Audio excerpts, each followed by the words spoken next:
Kidlat News Updates.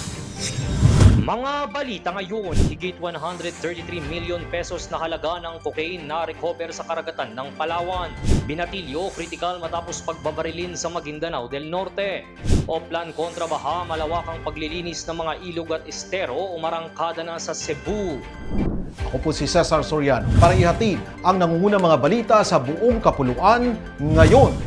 Kilo-kilong halaga ng cocaine ang na-recover ng mga otoridad sa baybay ng Sitio Calilenday, Barangay Maroyog-Royog, Linapacan, Palawan, kamakailan. Ayon sa mga otoridad, ang pagkakadiskubre ay kasunod ng ulat na itinawag sa kanila hinggil sa mga kahong nakita sa dalampasigan. Nang puntahan ito ng mga otoridad, tumambad sa kanila ang mga nakabalot na itim na tape at may markang stone na naglalaman ng hinihinalang cocaine na may timbang na 25.21 kilos at may standard drug value na 133,613,000 pesos. Hindi lang umano ito ang unang beses na nakadiskubre ng milyong-milyong pisong halaga ng droga sa dalampasigan ng Palawan sa mga nakalipas na buwan. Ang mga na-recover na iligal na droga ay nasa kustodiya na ng Palawan Provincial Forensic Unit at nakatakdang isumite sa PIDEA Palawan Office para sa pagsusuri at tamang disposisyon. Kritikal ang lagay ng isang binatilyo matapos pagbabarilin nitong Huwebes ng gabi sa Sitio Tampat, Barangay Taviran, Dato Odin, Sinsuat, Maguindanao del Norte. Kinilalang biktima na si Nurham Kasim Salanggaw, 24 anyos at residente ng Tamuntaka, Mother, Cotabato City. Bandang alas 7 ng gabi nang tahakin ng biktima sakay ng kanyang motorsiklo ang kahabaan ng National Highway patungong Cotabato City nang sundan siya ng hindi pa nakikilalang suspect saka ito pinaputukan at tumakas sa hindi matukoy na direksyon.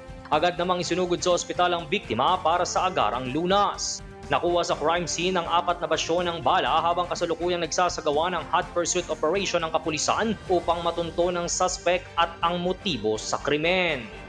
Umarangkada ang Oplan kontra baha, Metro Cebu Waterways Clearing and Cleaning Operations matapos ilunsad ni Pangulong Ferdinand R. Marcos Jr. sa Mahiga Creek ngayong November 21 bilang bahagi ng pinaigting na kampanya ng gobyerno para bawasan ang matinding pagbaha sa lungsod.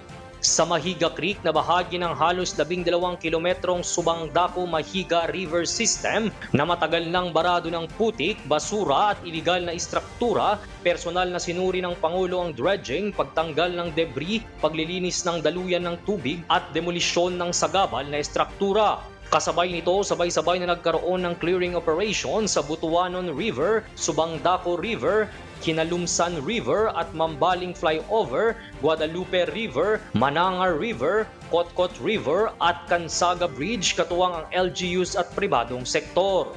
Layon ng operasyon na maibalik ang natural na agos ng tubig, alisin ang matagal ng bara sa mga ilog at mapababa ang panganib ng pagbaha sa Metro Cebu.